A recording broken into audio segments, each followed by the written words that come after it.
매주 올라오는 재미있는 이야기를 보시려면 구독, 좋아요, 알림 설정 부탁드립니다. 지금 시작합니다. 살을 애는 듯한 칼바람이 한양 저작거리를 휩쓸고 지나가는 섣달금은 밤이었습니다. 하늘에는 달조차 구름 뒤로 몸을 숨겨 칠흑 같은 어둠만이 내려앉았고 오가는 이들의 발길마저 뚝 끊긴 거리에는 윙윙거리는 바람, 소리만이 짐승의 울음처럼 허공을 맴돌았지요. 대부분의 가게가 문을 닫고 서둘러 불을 끄는 시각이었으나 유독 한 곳, 거리의 초입에 자리 잡은 거대한 객주집만이 불야성을 이루며 시끌벅적한 소리를 토해내고 있었습니다.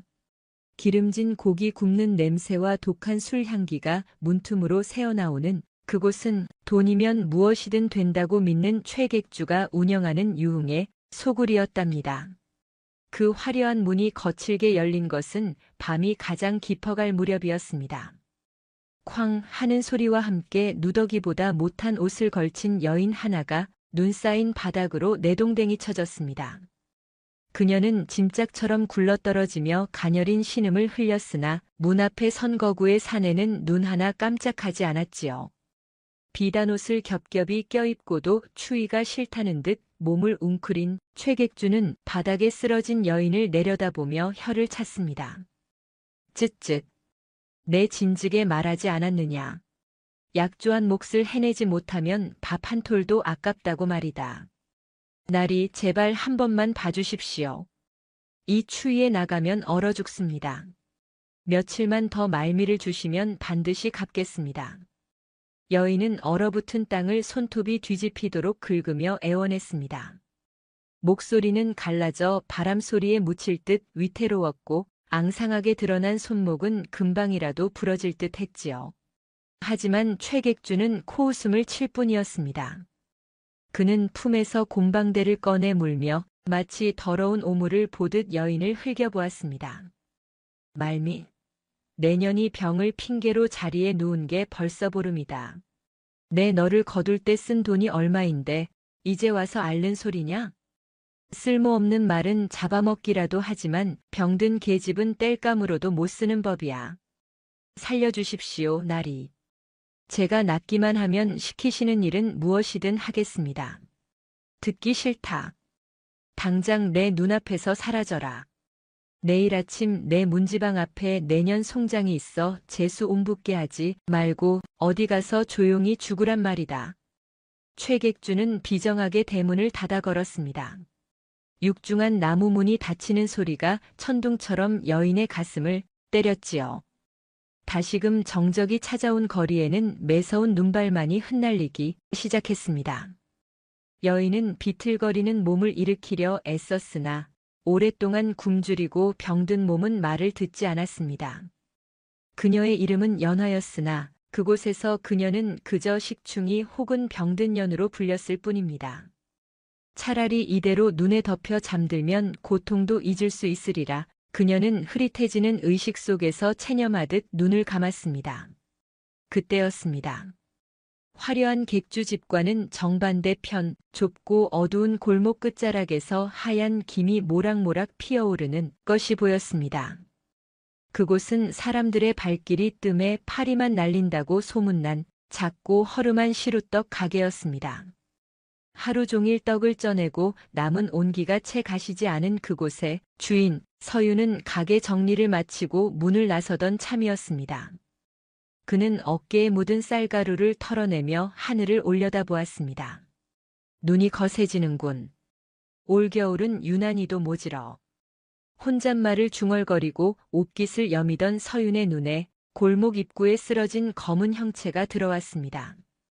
처음에는 누가 버리고 간 짐인가 싶었으나 눈이 쌓이는 모양새가 영락없는 사람이었습니다. 서윤은 망설임 없이 눈길을 헤치고 달려갔습니다. 가까이 다가가 보니 얇은 삼배옷 한 장에 의지한 채 파들파들 떨고 있는 여인이 보였습니다. 이보시오. 정신 차려보십시오. 서윤이 다급하게 여인의 어깨를 흔들었지만 돌아오는 것은 가느다란 숨소리뿐이었습니다. 여인의 얼굴은 핏기 하나 없이 창백했고 입술은 보랏빛으로 변해 있었습니다. 이대로 두었다가는 명을 달리할 것이 분명했습니다. 서윤은 주저없이 자신이 입고 있던 두툼한 무명 겉옷을 벗어 여인의 몸을 감쌌습니다. 자신의 체온이 남아있는 옷자락이 여인을 덮자 그녀가 희미하게 눈을 뜨고 그를 올려다보았습니다. 추우시지요? 조금만 참으십시오. 서윤의 목소리는 낮고 부드러웠습니다. 그는 여인의 대답을 기다리지 않았습니다. 깡마른 여인의 몸은 깃털처럼 가벼웠기에 그는 조심스럽게 그녀를 안아 올렸습니다. 마치 부서지기 쉬운 귀한 그릇을 다루듯 그의 손길에는 조심스러움이 배어 있었지요. 누구십니까? 말씀을 아끼십시오. 기운이 쇠하셨습니다. 여인이 간신히 입술을 달싹이자 서윤은 단호하지만 따뜻한 어조로 그녀를 말렸습니다. 차가운 바람이 서윤의 등허리를 때렸지만 그는 여인을 아는 팔에 더욱 힘을 주며 걸음을 옮겼습니다. 그의 목적지는 자신의 가게, 백설당이었습니다. 비록 화려하지는 않으나 찜통에서 나오는 열기로 훈훈한 기운이 감도는 그의 유일한 안식처였지요. 가게 안으로 들어선 서윤은 여인을 화덕 옆 가장 따뜻한 자리에 뉘었습니다. 그리고는 부지런히 아궁이에 장작을 더 넣고 물을 끓이기 시작했습니다. 타닥타닥 장작 타는 소리가 얼어붙은 공기를 녹이는 동안 여인은 몽롱한 정신 속에서도 낯선 사내의 뒷모습을 바라보았습니다. 세상 모두가 자신을 버렸다고 생각한 순간 자신을 위해 불을 지피는 사내의 등은 태산처럼 든든하고 넓어 보였습니다. 따뜻한 물입니다. 천천히 아주 조금씩 목만 축이십시오. 어느새 다가온 서윤이 나무 그릇에 담긴 미음을 내밀었습니다. 그냥 물이 아니라 쌀을 갈아 끓인 뽀얀 미음이었습니다. 여인이 손을 떨며 그릇을 잡으려 하자 서윤은 대신 그릇을 들어 그녀의 입가에 가져다 대었습니다. 제가 돕겠습니다. 손에 힘이 들어갈 때까지는 무리하지 마십시오. 어찌하여 저 같은 것을 거두십니까? 사람이 사람을 살리는데 이유가 필요하겠습니까? 그저 눈앞에 쓰러진 이를 보았을 뿐입니다. 서윤의 대답은 담담했습니다. 그는 자신이 베푼 호의를 생색내지도 여인의 처지를 묻지도 않았습니다. 그저 묵묵히 미음을 떠먹이며 얼어붙은 그녀의 손등을 자신의 따뜻한 손바닥으로 감싸 쥐어줄 뿐이었습니다. 따스한 온기가 손끝을 타고 전해지자 여인의 눈가에 고여있던 눈물이 주르륵 흘러내렸습니다. 그것은 서러움의 눈물이기도 했고 난생 처음 받아보는 맹목적인 친절에 대한 안도감이기도 했습니다. 이곳은 떡을 찌는 곳이라 쌀 냄새가 좀 날 겁니다. 비단금침은 아니나 수박보다는 나을 테니 오늘 밤은 마음 놓고 쉬십시오. 고맙습니다. 정말 고맙습니다. 여인의 목소리는 여전히 작았으나 그 안에는 깊은 울림이 담겨 있었습니다. 서윤은 엷은 미소를 지으며 고개를 끄덕였습니다. 그리고는 여인이 잠들 때까지 곁을 지키며 혹여 한기라도 들까 이불깃을 여며주었습니다. 밖에서는 여전히 매서운 눈보라가 몰아치고 있었으나 김이 모락모락 피어오르는 백설당 안은 두 사람의 숨결로 인해 봄날처럼 아늑해져 갔습니다. 그 밤 최객주가 내다버린 것은 쓸모없는 병자가 아니었습니다. 흙 속에 묻혀있던 진주를 스스로 발로 차버린 것임을 그는 꿈에도 몰랐겠지요. 그리고 그 진주를 품에 안은 서윤 또한 이 여인이 훗날 자신의 삶을 송두리째 뒤바꿀 귀인이 되리라고는 아직 짐작조차 하지 못하고 있었습니다. 다만 확실한 것은 두 사람의 운명이 이 눈보라치는 밤을 기점으로 단단히 얽히기 시작했다는 사실뿐이었습니다. 서윤의 지극정성 덕분이었을까요? 아니면 죽음의 문턱에서 그녀를 붙잡은 따스한 미음 한 그릇의 힘이었을까요? 사경을 헤매던 연화는 사흘이 지나자 자리를 털고 일어날 수 있게 되었습니다. 비록 몸은 여전히 혼니불처럼 야위었으나 퀭하던 눈동자에는 다시금 생기가 돌기 시작했지요. 그녀가 눈을 떴을 때 가장 먼저 마주한 것은 새벽같이 일어나 쌀을 씻고 콩을 삶는 서윤의 듬직한 뒷모습이었습니다. 그 정직하고 고단한 등을 바라보며 연화는 빚진 자의 무거움을 느꼈습니다. 아무런 대가 없이 받은 호의는 고마움인 동시에 갚아야 할 부채이기도 했으니까요. 그녀는 비틀거리는 몸을 이끌고 부엌으로 나갔습니다. 서윤이 쌀가루를 체에 내리는 소리가 사각사각 조용한 아침 공기를 가르고 있었지요. 나리, 제가 돕겠습니다. 이리 주십시오. 아직 이르십니다. 찬바람이 드니 방으로 들어가세요. 서윤은 하던 일을 멈추고 몸으로 바람을 막아서며 연화를 돌려 세우려 했습니다. 하지만 연화의 고집도 만만치 않았습니다. 그녀는 헬쑥한 얼굴로 그러나 단단한 목소리로 말했습니다. 살려주신 은혜가 태산 같은데 밤만 축내며 누워있을 수는 없습니다. 떡 찌는 일은 몰라도 불을 떼거나 그릇 닦는 일은 할 수 있습니다. 손이 찹니다. 이 손으로 찬물을 만지면 뼈에 바람이 듭니다. 마음이 불편하여 그렇습니다. 제발 뭐라도 하게 해주십시오. 그래야 제 마음이 편합니다. 연화의 눈빛이 어찌나 간절하던지 서윤은 결국 한숨을 쉬며 고개를 끄덕일 수밖에 없었습니다. 대신 그는 찬물 그릇을 멀리 치우고 잘 마른 콩을 골라내는 가벼운 일감을 그녀 앞에 놓아주었습니다. 그럼 이 콩들 중 썩은 것을 골라내 주십시오. 무리다 싶으면 언제든 그만두셔야 합니다. 약조하실 수 있겠습니까? 예, 그리하겠습니다. 그날부터 연화는 백설당의 한 구석을 차지하게 되었습니다. 그런데 콩을 고르며 가게를 지켜보던 연화의 눈에 한 가지 기이한 점이 들어왔습니다. 서윤은 누구보다 성실하고 좋은 재료를 썼지만 가게를 찾는 손님은 가뭄에 콩나듯 드물었습니다. 기껏 찾아온 손님들도 떡을 한 입 베어 물고는 고개를 갸웃거리기 일쑤였지요. 주인장, 떡이 참 정직하오. 쌀맛은 좋은데 뭐랄까 심심하달까요? 허허, 그렇습니까? 좋은 쌀 본연의 맛을 살리려 노력했습니다만 입에 맞지 않으신지요. 서윤은 멋쩍게 웃으며 머리를 극적일 뿐이었습니다. 손님이 돌아간 뒤 남은 떡을 맛본 연화는 그 이유를 단박에 알 수 있었습니다.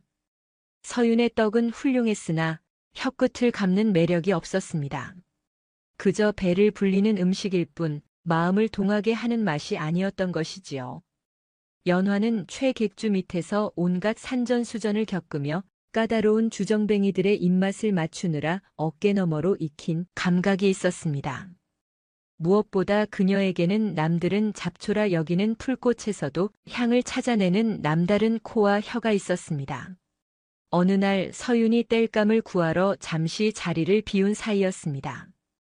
연화는 부뚜막 위에 놓인 밋밋한 쌀가루 반죽을 내려다보았습니다. 그녀의 시선이 구석에 방치된 마른 유자 껍질과 쑥 줄기에 머물렀습니다. 서윤이 거들떠보지 않던 재료들이었지요. 이대로는 안 된다. 저리 고생하시는데 떡이 팔리지 않으니. 연화는 조심스럽게 마른 유자 껍질을 잘게 다졌습니다. 그리고 쑥 줄기를 우려낸 물을 아주 조금 반죽물에 섞었지요. 그것은 맛을 덮는 것이 아니라 쌀의 단맛을 돋보이게 하는 숨겨진 비법이었습니다. 그녀의 손놀림은 마치 춤을 추듯 유려했고 거친 손끝에서 피어난 마법은 하얀 쌀가루 속에 조용히 스며들었습니다. 잠시 후 땔감을 지고 돌아온 서윤은 가게 문을 열자마자 코를 킁킁거렸습니다. 이게 무슨 향입니까? 달큰하면서도 쌉싸름한 난생 처음 맡아보는 향기입니다. 아, 날이 오셨습니까? 그게 제가 멋대로 손을 좀 대었습니다. 연화는 호격꾸지람을 들을까 어깨를 움츠렸습니다. 주인의 허락도 없이 음식에 손을 댔으니 쫓겨나도 할 말이 없는 노릇이었습니다. 그러나 서윤은 성큼성큼 다가와 갓 쪄낸 떡을 한 덩이 떼어 입에 넣었습니다. 우물우물. 서윤의 눈이 휘둥그레졌습니다. 퍽퍽하게만 느껴지던 백설기가 입안에서 사르르 녹아내리며 유자의 상큼한 향이 뒷맛을 깔끔하게 잡아주었습니다. 그것은 단순한 떡이 아니라 겨울 끝자락에 만난 봄꽃 같은 맛이었습니다. 소저 어찌 이런 맛을 내셨습니까? 그저 쌀 냄새가 너무 정직하여 심심함을 덜어보고자 하였습니다. 홍 맛이 이상합니까? 아니요, 아닙니다. 이상하다니요. 이것은 환상적입니다. 제 평생 이런 떡은 처음입니다. 서윤은 감격에 겨운 얼굴로 연화를 바라보았습니다. 그의 눈빛에는 질책은커녕 깊은 경이로움이 담겨 있었습니다. 제 떡은 몸체만 있었을 뿐 혼이 없었습니다. 소저께서 이 떡에 숨을 불어넣으셨군요. 과찬이십니다. 저는 그저 곁다리만 거들었을 뿐인걸요. 겸양하지 마십시오. 제 손은 투박하여 쌀을 빻을 줄만 알았지 향을 입힐 줄은 몰랐습니다. 소저의 손은 참으로 귀한 손입니다. 서윤은 연화의 거칠어진 손을 바라보며 진심을 담아 말했습니다. 귀하다는 말. 천덕꾸러기 취급만 받던 연화의 가슴에 그 한마디가 따스한 불씨처럼 내려앉았습니다. 그날 이후 백설당의 풍경은 완전히 달라졌습니다. 연화의 손길이 닿은 떡은 삽시간에 장안의 명물이 되었습니다. 백설당 떡을 먹으면 집 나간 입맛이 돌아온다더라. 한번 맛보면 꿈에서도 생각난다더라 하는 소문이 꼬리에 꼬리를 물고 퍼져나갔지요. 파리만 날리던 가게 앞에는 이른 아침부터 떡을 사려는 줄이 길게 늘어섰습니다. 어이 주인장, 여기 유자 백설기 5덩이만 주시게. 나는 쑥버무리 2되만 포장해 주오. 손님들의 아우성 속에서 서윤과 연화는 눈코 뜰 새 없이 바빴지만 두 사람의 얼굴에는 웃음꽃이 떠나지 않았습니다. 서윤이 땀을 뻘뻘 흘리며 떡을 쳐대면 연화는 재빠른 손놀림으로 고명을 얹고 포장을 했습니다. 손발이 척척 맞는 두 사람의 모습은 마치 오래된 부부처럼 자연스러웠습니다. 하루의 장사가 모두 끝나고 엽전이 가득 찬 돈괴를 정리하던 밤이었습니다. 서윤은 따뜻한 차 한 잔을 연화에게 건네며 맞은편에 앉았습니다. 소저 덕분에 가게가 살아났습니다. 이 은혜를 어찌 갚아야 할지 모르겠습니다. 은혜라니요, 당치 않습니다. 얼어 죽을 뻔한 저를 거두어 주신 분이 누구신데요? 저는 밥값이라도 할 수 있어 다행일 뿐입니다. 밥값이라니요. 소저는 제게 복덩이입니다. 하늘이 보내준 귀인이지요. 서윤의 직설적인 칭찬에 연화의 볼이 발그레하게 물들었습니다. 촛불 아래 마주 앉은 두 사람 사이로 묘한 기류가 흘렀습니다. 그것은 단순한 동업자의 정을 넘어선 서로에 대한 깊은 신뢰와 호감이 싹트는 순간이었습니다. 하지만 행복이 커질수록 연화의 마음 한구석에는 짙은 그늘이 드리워졌습니다. 자신의 얼굴이 알려질수록, 저작거리의 소문이 퍼질수록 그녀를 올가매고 있는 과거의 그림자가 언제 덮쳐올지 모른다는 불안감이 엄습했기 때문입니다. 무슨 근심이라도 있으십니까? 표정이 어둡습니다. 서윤이 걱정스런 눈빛으로 물었습니다. 연화는 황급히 고개를 저으며 애써 웃어 보였습니다. 아닙니다. 그저 이렇게 따뜻하고 배부른 것이 꿈만 같아서 그럽니다. 깨어날까 두려운 꿈 말입니다. 꿈이 아닙니다. 그리고 깨어나게 두지 않을 것입니다. 제가 지킬 테니까요. 서윤의 단단한 약속이 연화의 심장을 쿵 하고 울렸습니다. 그러나 그녀는 차마 말할 수 없었습니다. 자신이 짊어진 빚과 자신을 소유물로 여기는 최객주의 존재를 말이지요. 떡집의 시루에서 달콤한 향기가 피어오를수록 폭풍 전의 고요처럼 위태로운 평화가 깊어가고 있었습니다. 겨울 바람이 꼬리를 감추고 남산 자락의 진달래가 흐드러지게 피어날 무렵 백설당의 명성은 도성 안을 넘어 사대문 밖까지 자자하게 퍼졌습니다. 그저 허기나 면하게 해주던 떡이 아니었습니다. 혀끝에 닿는 순간 시름을 잊게 하고 목구멍으로 넘어가면 없던 기운도 솟아나게 한다는 소문은 과장이 섞여 있었으나 사람들은 기꺼이 그 과장에 속아주려 몰려들었지요. 그러나 빛이 강하면 그림자도 짙어지는 법, 그 찬란한 소문은 기어이 들어서는 안 될 귀에까지 흘러들어가고 말았습니다. 저작거리의 유흥을 주름잡는 최객주의 객주집, 그 깊숙한 안방에서 탁 하고 곰방대가 잿더리를 내려치는 소리가 났습니다. 뭐라? 그 다 죽어가던 떡집이 큰 돈을 긁어 모은다고. 예, 행수 어른. 그 집 떡을 못 먹어 안달난 사람들이 새벽부터 줄을 선답니다. 헌데 기이한 것은 그 집 맛이 바뀐 시점이 어른께서 그 병든 계집을 내치신 직후라 하옵니다. 눈치 빠른 심부름꾼의 보고에 최객주의 가늘어진 눈이 번들거렸습니다.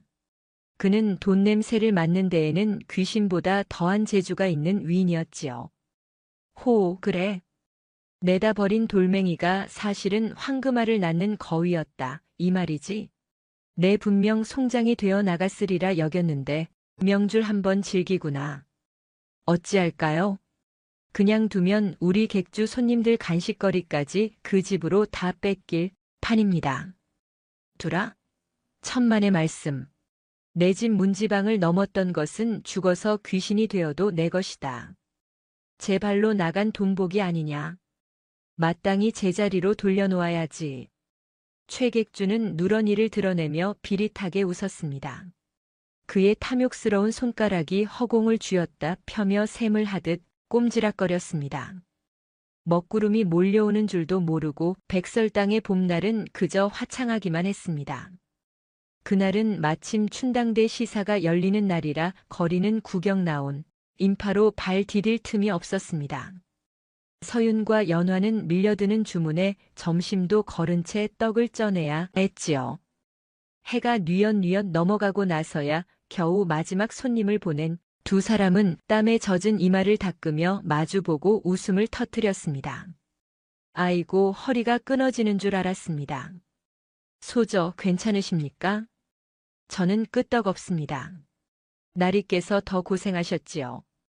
이 많은 쌀가마니를 혼자 다 나르셨으니 몸이 성치 않으실 겁니다. 연화가 서윤의 어깨에 묻은 콩가루를 조심스레 털어주었습니다. 서윤은 잠시 그 손길을 느끼다 문득 품속에서 무언가를 꺼내어 쭈뼛거리며 내밀었습니다. 투박하지만 매끄럽게 다듬어진 박달나무 비녀였습니다. 끝에는 작은 매화 꽃봉오리가 정갈하게 조각되어 있었지요. 이게 무엇입니까? 오다 주었다고 하면 거짓말이겠지요. 저기 아랫장터에 갔다가 매화가 참 곱게 피었는데 소저의 머리만 아직 겨울인 듯하여 하나 장만했습니다. 서윤의 얼굴이 잘 익은 대추처럼 붉어졌습니다. 연화는 떨리는 손으로 비녀를 받아들었습니다. 평생 남이 쓰다 버린 댕기나 헝겊 조각으로 머리를 묶어왔던 그녀에게 오롯이 자신만을 위한 새 물건은 난생 처음이었습니다. 너무 과분합니다. 저는 이런 귀한 것을 받을 자격이 없습니다. 자격이라니요. 이 가게를 일으킨 것이 누구인데 그런 섭섭한 말씀을 하십니까? 소저가 아니었다면 저는 여전히 밍밍한 떡이나 찌며 한숨만 쉬고 있었을 겁니다.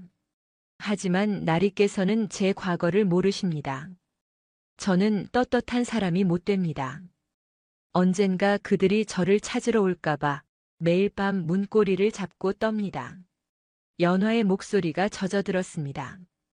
행복이 커질수록 두려움도 비례하여 커지는 법. 그녀는 쥔 비녀가 손바닥을 찌를 만큼 꽉 쥐고 고개를 숙였습니다. 서윤은 잠시 침묵하다가 연화가 쥔 주먹 위를 자신의 크고 따뜻한 손으로 덮었습니다. 소저, 고개를 드십시오. 서윤의 목소리에는 평소의 부드러움과는 다른 단단한 힘이 실려 있었습니다. 연화가 천천히 고개를 들자 서윤의 흔들림 없는 눈동자가 그녀를 담았습니다. 과거의 소저가 어디에 있었든 어떤 일을 겪었든 제게는 중요치 않습니다. 중요한 건 지금 제 눈앞에 있는 분이 백설당의 안주인 같은 솜씨를 지녔고 제게는 없어서는 안 될 귀한 사람이라는 사실입니다. 나리, 누가 소저를 찾으러 온다 한들 제가 막아설 것입니다. 제 등 뒤에 숨으시면 됩니다. 그러니 그 비녀를 꽂아주시겠습니까?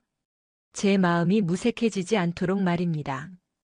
서윤의 진심 어린 고백에 연화의 눈에서 참았던 눈물이 툭 떨어졌습니다. 그것은 두려움의 눈물이 아니라 꽁꽁 얼어붙었던 마음의 빗장이 녹아내리는 소리였습니다. 연화는 떨리는 손으로 낡은 끈을 풀어내고 서윤이 준 박달나무 비녀를 머리에 꽂았습니다. 어떻습니까? 곱습니다. 봄꽃보다 더 곱습니다. 서윤은 활짝 웃으며 연화의 머리칼을 가만히 쓸어 넘겨주었습니다. 두 사람의 그림자가 호롱불 아래서 하나로 겹쳐졌습니다.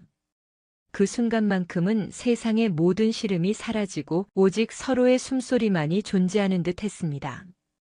그러나 그 평온한 정적을 깨는 불청객의 등장은 예고 없이 찾아왔습니다. 계십니까? 떡 맛이 좋아 주인장 얼굴 좀 보러 왔으다. 우당탕 거친 소리와 함께 닫혀있던 가게 문이 벌컥 열렸습니다. 찬 밤바람과 함께 술 냄새가 훅 끼쳐 들어왔지요. 서윤이 본능적으로 연화의 앞을 가로막고 섰습니다. 문 밖 어둠 속에서 거만한 표정으로 걸어 들어오는 사내, 그는 다름 아닌 최객주의 수하들이었습니다. 그리고 그들 뒤로 비단신을 신은 최객주가 느릿하게 모습을 드러냈습니다. 허허, 여기가 그 소문난 백설당인가? 냄새가 아주 구수하구먼. 헌데 최객주의 시선이 서윤의 어깨 너머 파랗게 질린 연화에게 꽂혔습니다. 뱀이 먹잇감을 발견한 듯한 섬뜩한 미소가 그의 입가에 번졌습니다. 내 잃어버린 물건이 어찌 여기 와 있는고. 반갑다 연화야. 그간 살이 좀 올랐구나. 연화의 몸이 사시나무 떨듯 떨려왔습니다. 서윤은 등 뒤로 느껴지는 그녀의 공포를 감지하고는 주먹을 꽉 쥐며 최객주를 노려보았습니다. 누구신지 모르겠으나 영업은 끝났습니다. 돌아가십시오. 영업? 하하. 이놈 보게. 남의 집 종년을 데리고 살림을 차려놓고 영업이라니. 도둑놈이 따로 없구나.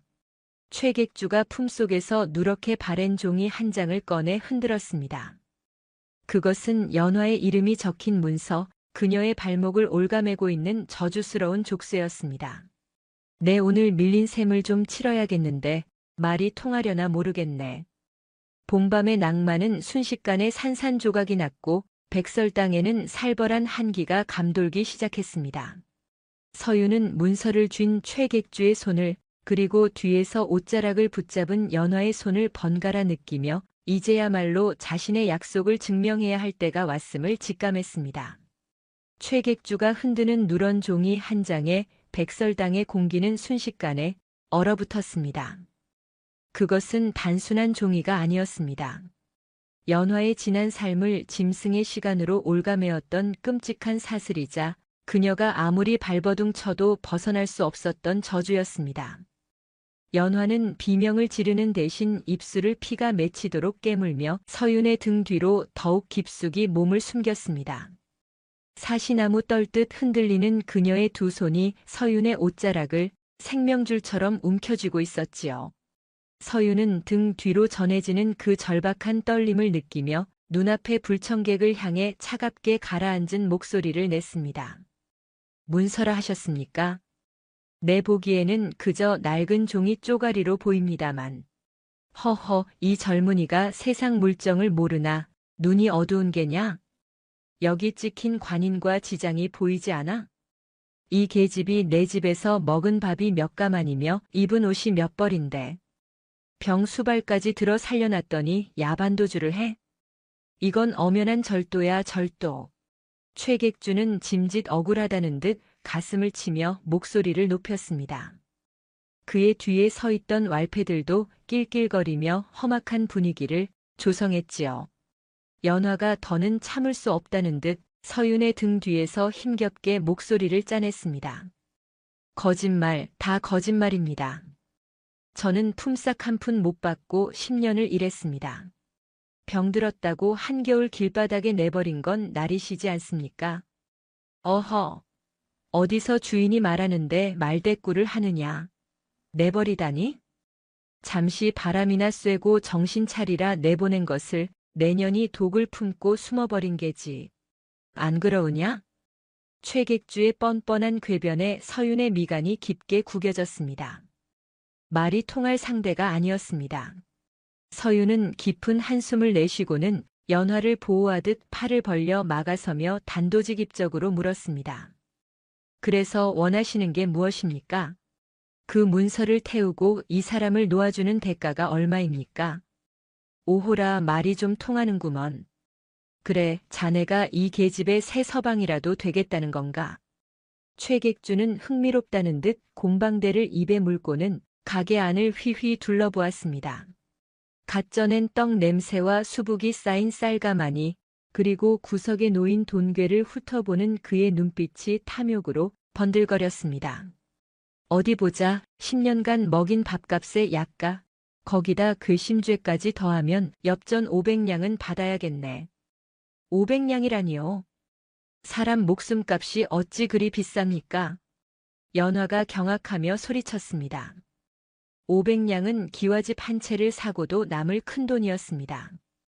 아무리 떡 장사가 잘 되었다 한들 서윤이 가진 돈을 모두 털어도 모자랄 거금이었지요. 그러나 서윤은 눈 하나 깜짝하지 않았습니다. 그는 담담한 표정으로 최객주를 응시했습니다. 500냥이라 하셨습니까? 왜 너무 비싼가? 싫으면 말고. 내 당장 관아에 고발하여 2년을 추포해가면 그만이니.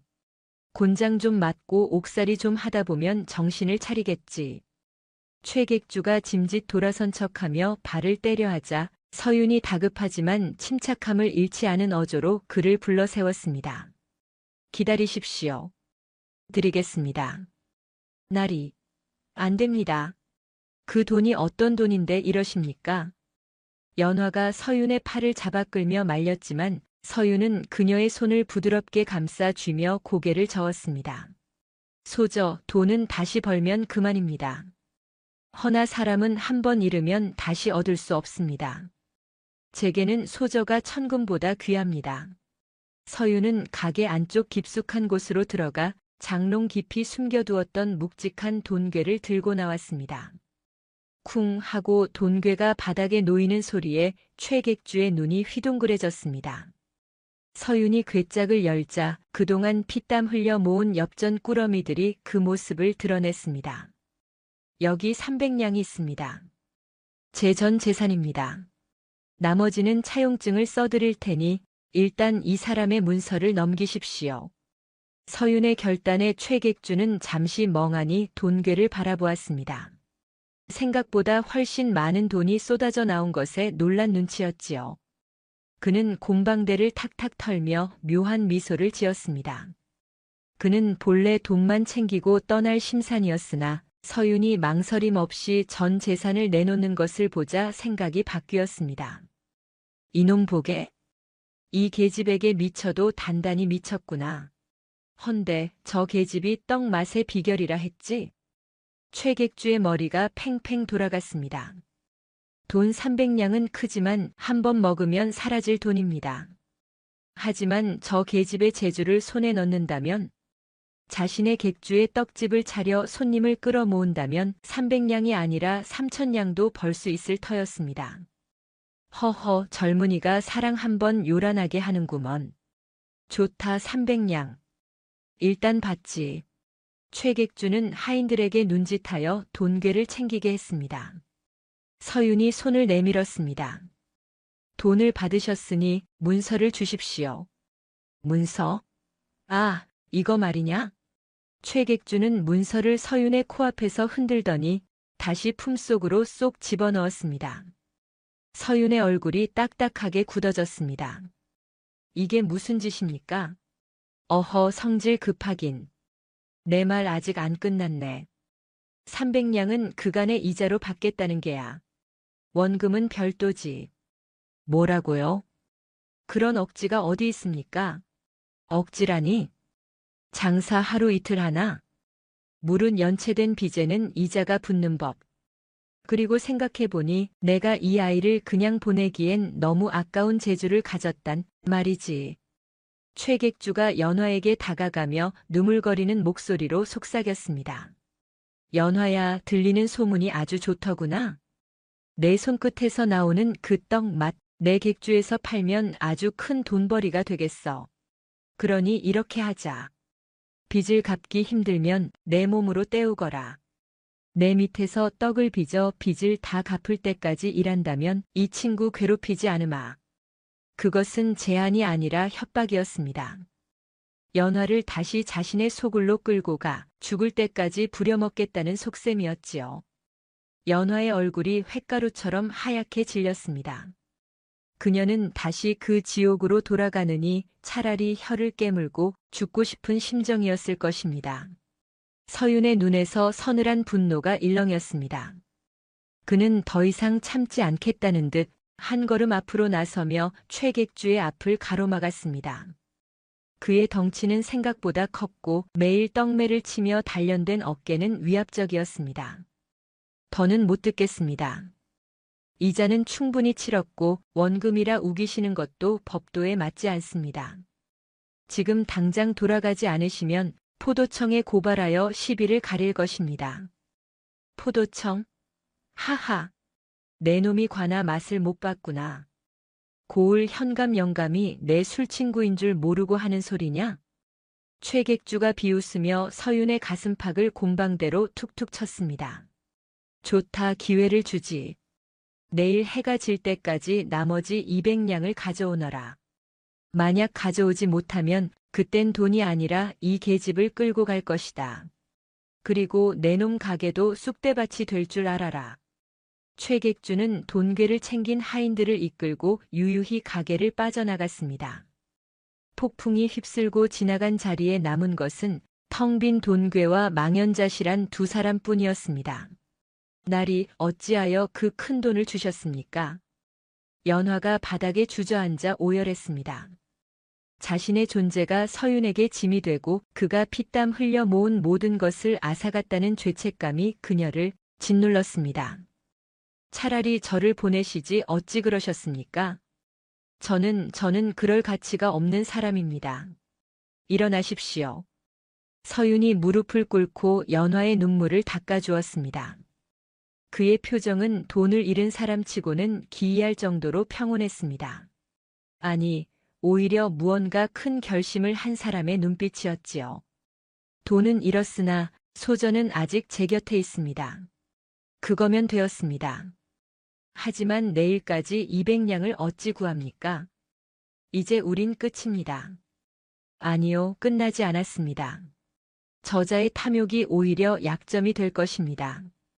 서윤은 연화를 안심시키려는 듯 떨리는 그녀의 어깨를 감싸 안았습니다. 저자가 현감과 친분이 있다고 했지요? 그것이 저자가 믿는 구석이라면 우리는 그 구석을 무너뜨리면 됩니다. 제게 생각이 있으니 소전은 저를 믿고 기다려 주십시오. 서윤의 눈빛이 밤하늘의 별처럼 차갑게 빛났습니다. 그는 단순히 착하기만 한 떡집 주인이 아니었습니다. 사랑하는 이를 지키기 위해 그는 난생 처음으로 떡매 대신 지략이라는 칼을 뽑아들 준비를 하고 있었습니다. 밤은 깊어가고 두 사람의 운명을 건 마지막 승부가 다가오고 있었습니다. 최객주가 휩쓸고 지나간 백설당에는 폭풍 전야 같은 무거운 정막만이 감돌았습니다.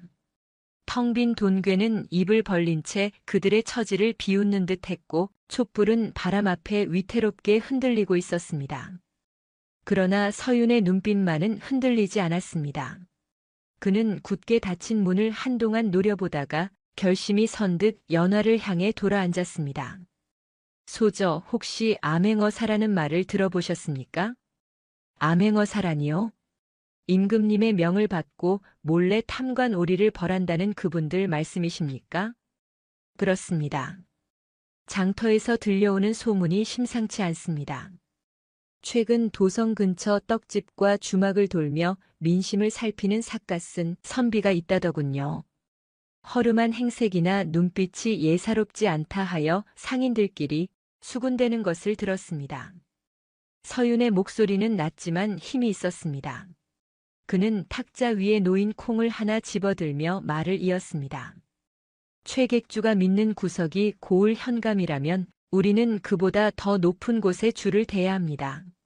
그가 현감과 결탁하여 백성들의 고혈을 짜내고 있다는 명백한 증좌만 있다면 어사또께서 그들을 일망타진하실 수 있을 겁니다. 하지만 증좌라니요? 심증만으로는 관아의 문턱조차 넘을 수 없을 텐데요.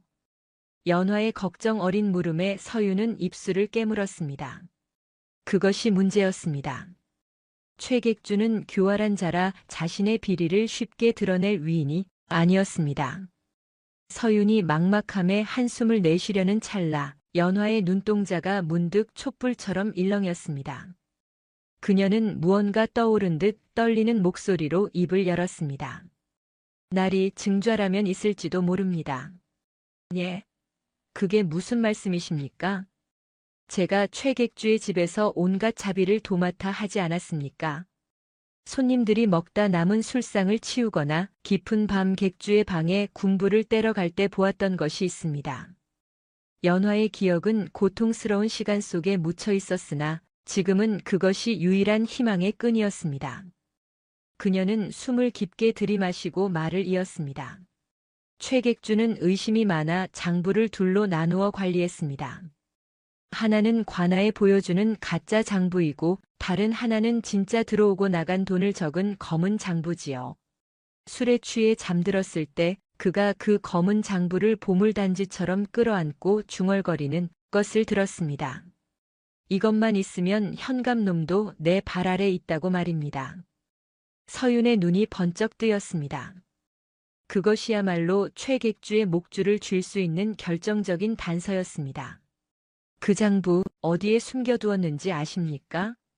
사랑방 아랫목, 벽장 뒤편에 작은 틈이 있습니다. 겉보기에는 평범한 나무 벽이지만 매화 그림이 그려진 부분을 누르면 뒤로 밀려납니다. 그 안에 숨겨두는 것을 제 눈으로 보았습니다. 연화의 말에 서윤이 주먹을 불끈 쥐었습니다. 두려움에 떨던 연화가 자신의 고통스러운 기억을 끄집어내어 반격의 실마리를 제공한 것입니다. 서윤은 연화의 손을 꽉 잡으며 뜨거운 눈빛을 보냈습니다. 소저 참으로 큰일을 하셨습니다. 그 장부만 손에 넣는다면 최객주는 물론 그와 한패인 현감까지도 꼼짝 못할 것입니다. 허나 그곳은 호랑이 굴입니다. 나리께서 위험해지실까 두렵습니다. 호랑이를 잡으려면 굴로 들어가야지요. 오늘 밤 제가 다녀오겠습니다. 놈들이 내일 우리가 돈을 구하러 사방팔방 뛰어다닐 거라 방심하고 있을 지금이 기회입니다. 서윤이 자리에서 벌떡 일어났습니다. 그는 평소 입던 작업복 대신 어둠에 묻히기 좋은 짙은 색 회자로 갈아입었습니다. 연화가 황급히 그를 따라 일어서며 앞을 막아섰습니다. 혼자서는 안 됩니다. 그 집 구조는 미로처럼 복잡합니다. 게다가 곳곳에 사나운 개를 풀어놓아 지리를 모르면 낭패를 봅니다. 제가 안내하겠습니다. 아니 됩니다. 그곳이 어떤 곳인데 소저를 다시 데리고 간단 말입니까? 만에 하나 들키기라도 하면 큰일입니다. 그러니 더욱 제가 가야 합니다. 저는 그 집에 개들이 다니는 구멍까지 압니다. 날이 혼자 보내고 여기서 발만 동동 구르느니 차라리 함께 죽겠습니다. 연화의 눈빛은 단호했습니다. 더 이상 보호받기만 하는 유약한 여인이 아니었습니다. 그녀는 사랑하는 이를 위해 그리고 자신의 운명을 스스로 개척하기 위해 공포와 마주할 준비가 되어 있었습니다. 서윤은 잠시 망설였으나 연화의 결연한 의지를 꺾을 수 없음을 깨달았습니다. 알겠습니다. 대신 제 곁에서 한 발짝도 떨어지시면 안 됩니다. 약조하십시오. 예, 약조하겠습니다. 두 사람은 깊은 밤 그림자처럼 백설당을 빠져나왔습니다. 거리에는 찬 바람만이 윙윙거렸고 하늘의 달조차 구름 뒤로 숨어 그들의 은밀한 외출을 돕는 듯했습니다. 연화는 익숙하면서도 끔찍한 기억이 서린 최객주의 집 담벼락 앞에 서자 몸을 잠시 떨었으나 따뜻하게 감싸오는 서윤의 손길에 다시금 용기를 얻었습니다. 저쪽입니다. 개구멍이 덤불에 가려져 있어 놈들도 잘 모르는 곳입니다. 연화가 가리킨 곳은 썩은 나무 판자로 엉성하게 막아놓은 뒷담의 작은 틈새였습니다. 두 사람은 숨을 죽이고 그 좁은 틈을 비집고 들어갔습니다. 마당에는 술에 취한 하인들의 코는 소리만 요란할 뿐 경비는 허술하기 짝이 없었습니다. 역시 서윤의 예상대로 그들은 승리에 도취하여 방심하고 있었던 것입니다. 연화의 안내는 놀라울 정도로 정확했습니다. 그녀는 마당에 개가 묶여있는 위치, 삐걱거리는 마루의 위치를 정확히 피해가며 서윤을 이끌었습니다. 마침내 두 사람은 최객주가 머무는 사랑방 창가에 당도했습니다. 안에서는 최객주의 드르렁거리는 콧꼬리 소리가 들려왔습니다. 저기 저 벽장입니다. 연화가 손짓으로 가리켰습니다. 서윤은 문틈으로 얇은 대나무를 밀어넣어 걸쇠를 소리 없이 열었습니다. 식은 땀이 등줄기를 타고 흘러내렸습니다. 방 안으로 들어선 서윤은 발소리를 죽이며 벽장으로 다가갔습니다. 연화가 말한 대로 매화 그림이 그려진 부분이 보였습니다. 제발. 서윤은 떨리는 손으로 그림의 정중앙을 꾹 눌렀습니다. 그러자 달칵하는 미세한 소리와 함께 벽 판자가 뒤로 밀려나며 작은 공간이 드러났습니다. 서윤이 손을 집어넣자 손끝에 차갑고 묵직한 장부의 감촉이 닿았습니다. 찾았다. 서윤이 장부를 꺼내 품에 넣는 순간이었습니다. 누구냐? 잠에 취한 최객주가 뒤척이며 몽롱한 목소리를 냈습니다. 두 사람의 심장이 멎을 듯 굳어버렸습니다. 서윤은 반사적으로 연화를 자신의 등 뒤로 숨기며 숨을 죽였습니다. 팽팽한 긴장감이 어둠 속을 가득 채웠습니다. 다행히 최객주는 다시 코를 골며 깊은 잠에 빠져들었습니다.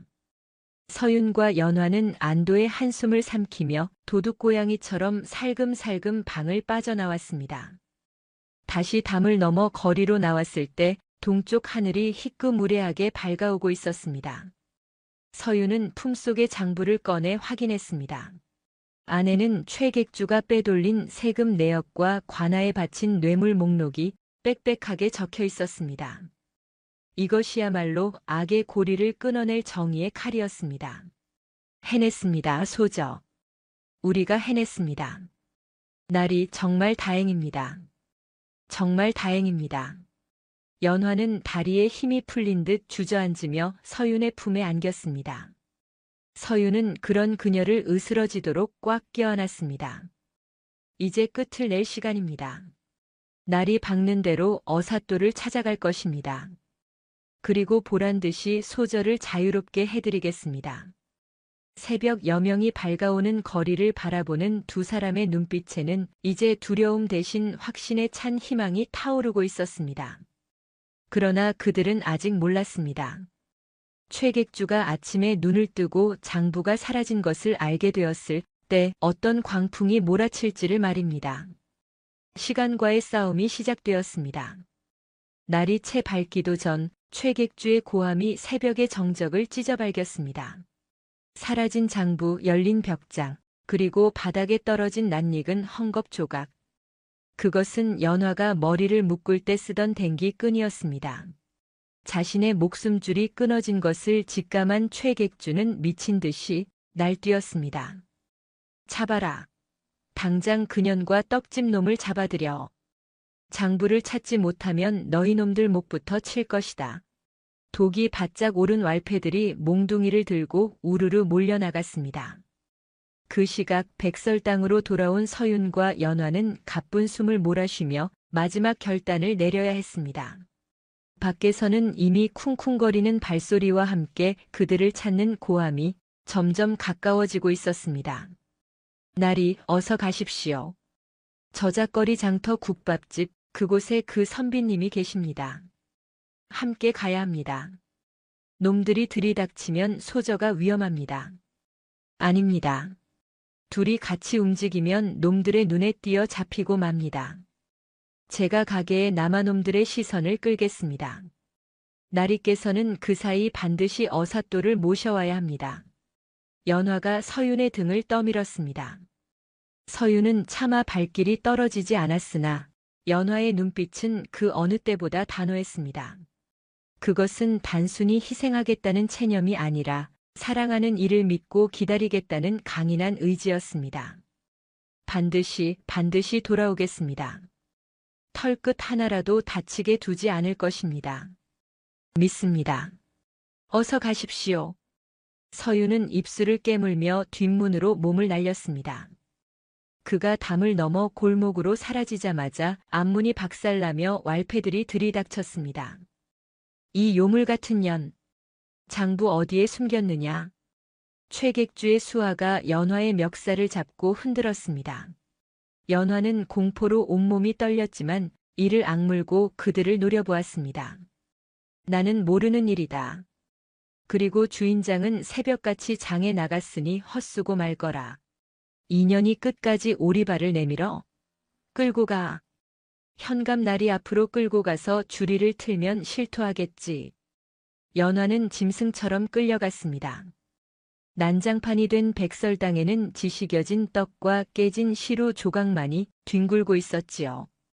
한편 서윤은 폐가 터질 듯 달리며 장터 국밥집을 찾았습니다. 다행히 그곳에는 소문 속의 허름한 선비가 아침 국밥을 들고 있었습니다. 서윤은 체면도 잊은 채 선비의 발치에 엎드렸습니다. 선비님, 제발 도와주십시오. 억울한 백성이 죽어갑니다. 아침부터 무슨 일이요? 내 밥숟가락 좀 뜨려는데. 갓을 삐딱하게 쓴 선비는 심드렁한 표정이었으나 서윤이 품에서 꺼낸 검은 장부를 내밀자 눈빛이 매섭게 변했습니다. 장부를 빠르게 훑어내려가는 선비의 입가에 서늘한 미소가 번졌습니다. 고양이한테 생선을 맡겼다더니 아주 나라곡간을 제집곡간처럼 썼구먼. 지금 제 정인이 관하로 끌려갔습니다. 놈들이 증좌를 없애려 할 것입니다. 부디 살려주십시오. 자네 정인이 그 떡 맛 좋다는 집 처자인가? 내 그 떡 한번 맛보고 싶었는데 주인이 없어서야 쓰나.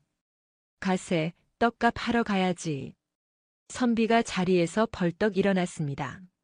그의 낡은 도포 자락이 바람에 펄럭였는데 그 기세가 마치 잠자던 호랑이가 기지개를 켜는 듯 했습니다. 그 시각 관아의 마당은 살벌한 기운으로 가득 찼습니다. 형틀에 묶인 연화의 앞에는 붉은 관복을 입은 현감과 씩씩거리는 최객주가 앉아 있었습니다. 내 인연, 감히 관아의 물건을 훔치고도 모른다 할 것이냐? 당장 장부를 내놓지 않으면 내 다리를 부러뜨려 놓겠다. 도둑질은 내가 아니라 당신들이 한 짓이오. 백성의 고혈을 빨아먹은 죄를 어찌 감당하려 하시오. 이 발칙한 년이. 현감이 노발대발하며 형리에게 곤장을 치라 명하려는 순간이었습니다. 멈추시오. 우렁찬 고함과 함께 서윤이 관아의 문을 박차고 들어왔습니다.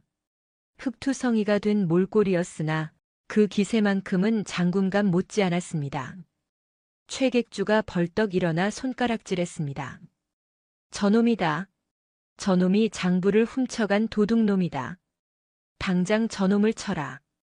도둑은 내가 아니라 바로 너다, 최가야. 그리고 자네 현감.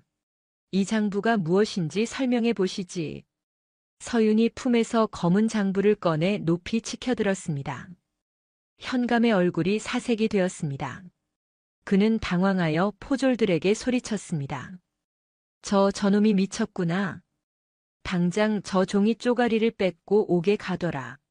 포졸들이 창을 겨누며 서윤에게 달려들려는 찰나 서윤의 뒤에서 천천히 걸어 들어오는 한 사내가 있었습니다. 낡은 갓을 쓴 그 선비였습니다. 관아의 법도가 이리도 엉망인가. 죄 없는 백성의 말은 듣지도 않고 몽둥이질부터 하려드니 내 놈은 또 뭐냐? 어디서 굴러먹던 개뼈다귀가 감히 여기가 어디라고. 최객주가 선비를 향해 삿대질을 해댔습니다. 선비는 피식 웃으며 허리춤을 더듬거렸습니다. 내가 누군지 궁금한가? 내 알려주지. 선비의 손에서 무언가가 번쩍이며 아침 햇살을 반사했습니다. 둥근 노쇠패, 그 안에 새겨진 말 5마리가 살아 움직일 듯 꿈틀거렸습니다. 암행어사 출두야. 선비의 외침이 떨어지기가 무섭게 사방에서 암행어사 출두요 하는 복창 소리가 천둥처럼 울려 퍼졌습니다. 관아의 담벼락을 넘어 대문을 부수고 역졸들이 구름대처럼 몰려들었습니다. 아, 암행어사? 현감은 다리에 힘이 풀려 의자에서 굴러떨어졌고 최객주는 입을 딱 벌린 채 얼어붙고 말았습니다. 순식간에 관아는 아수라장이 되었습니다. 몽둥이를 들고 설치던 왈패들은 역졸들의 몽둥이 찜질에 비명을 지르며 나동그라졌고 포졸들은 무기를 버리고 바닥에 납작 엎드렸습니다. 서유는 그 혼란을 뚫고 곧장 형틀로 달려갔습니다. 소저, 괜찮으십니까? 그는 떨리는 손으로 연화의 결박을 풀었습니다. 줄이 풀리자 연화가 힘없이 서윤의 품으로 쓰러졌습니다. 날이 오셨군요. 정말 오셨군요. 늦어서 미안합니다. 정말 미안합니다. 서윤은 연화를 끌어안고 굵은 눈물을 흘렸습니다. 지옥 같던 공포 속에서도 끝까지 자신을 믿고 버텨준 연화가 고마워서 그리고 무사해서 다행이라서 서윤은 말을 잇지 못했습니다.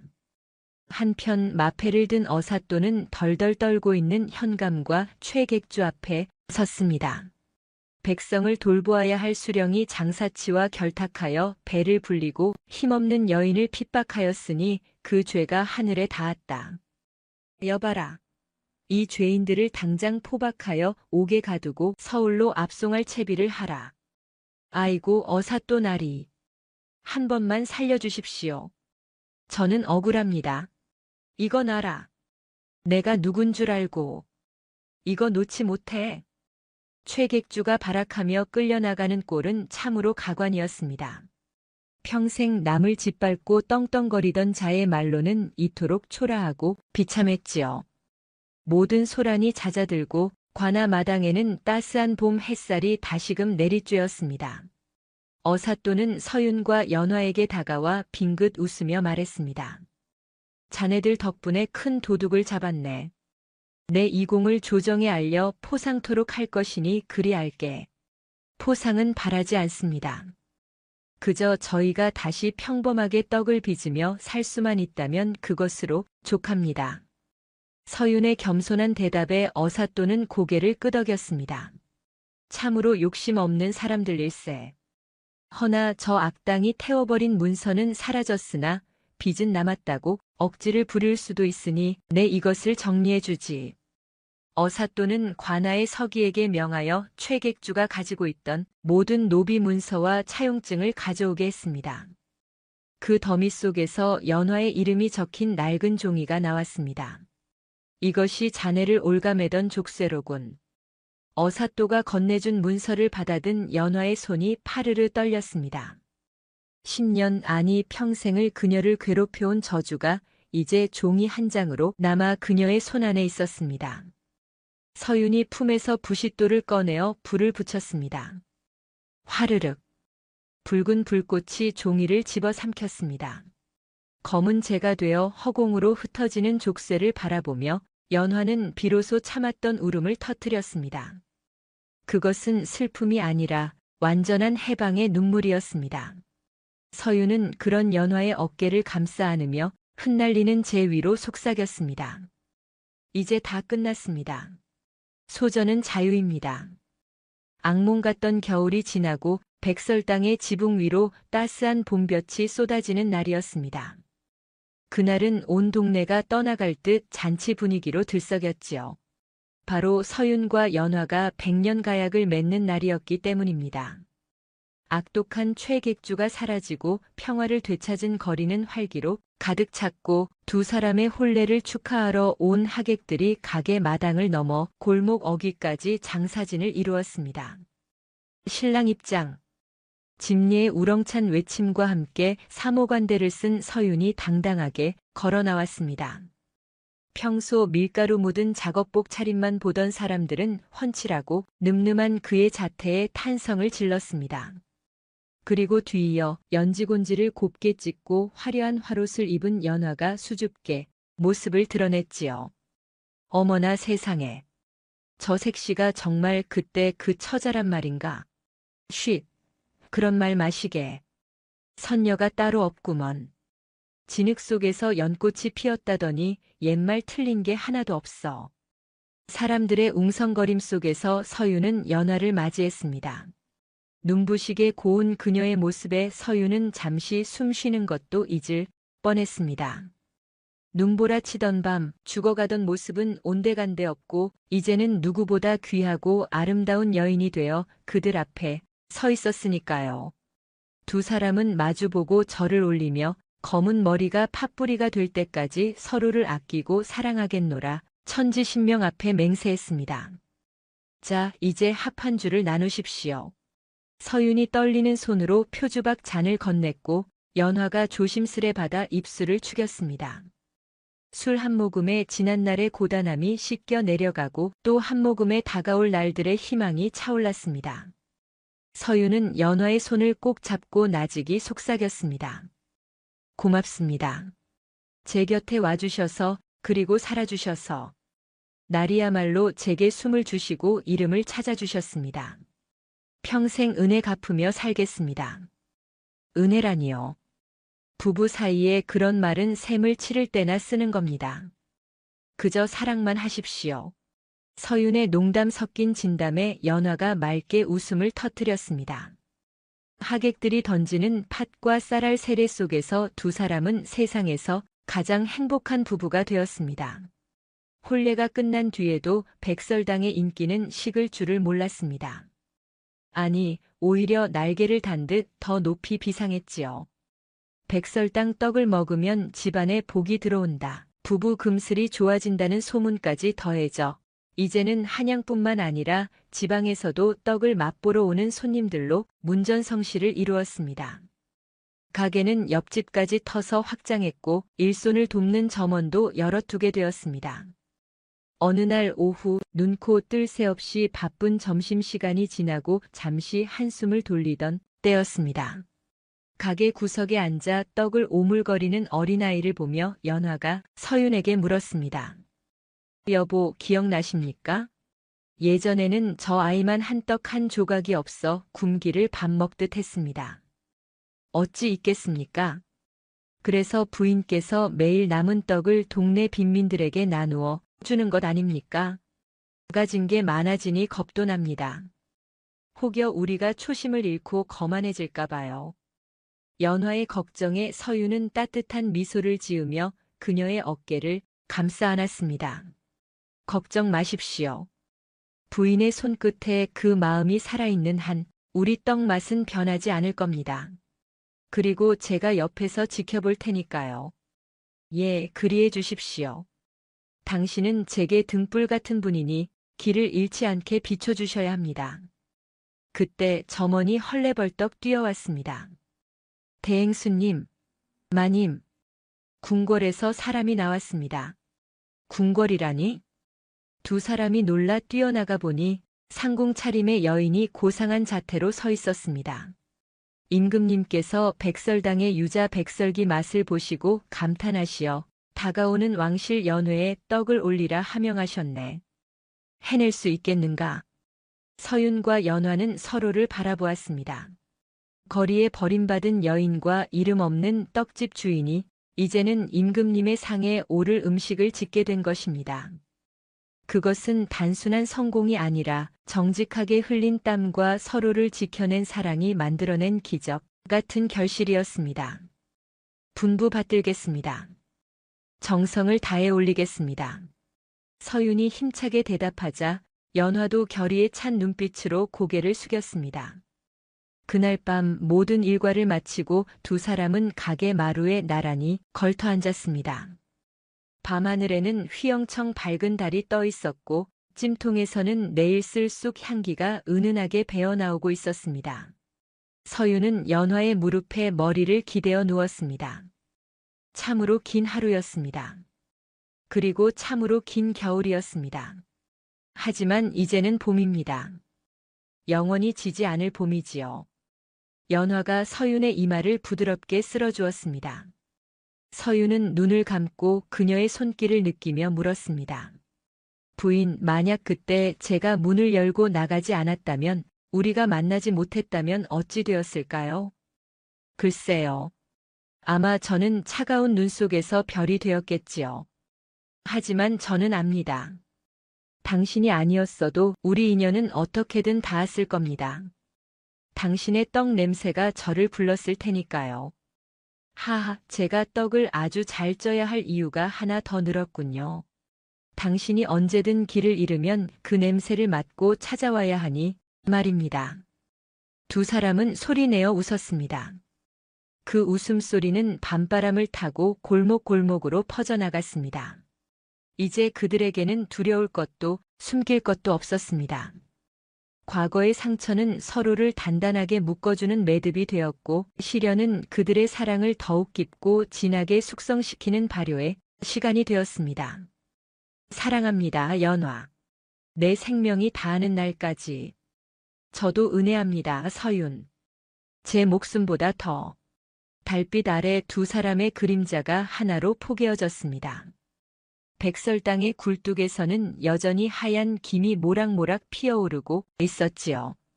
그 구수하고 달콤한 향기는 바람을 타고 멀리 퍼져나가 배고픈 이에게는 위로를, 사랑하는 이들에게는 축복을 전해줄 것입니다. 이야기가 재미있으셨다면 좋아요, 구독 부탁드립니다. 영상 제작에 큰 도움이 됩니다. 평안한 하루 되세요. 감사합니다.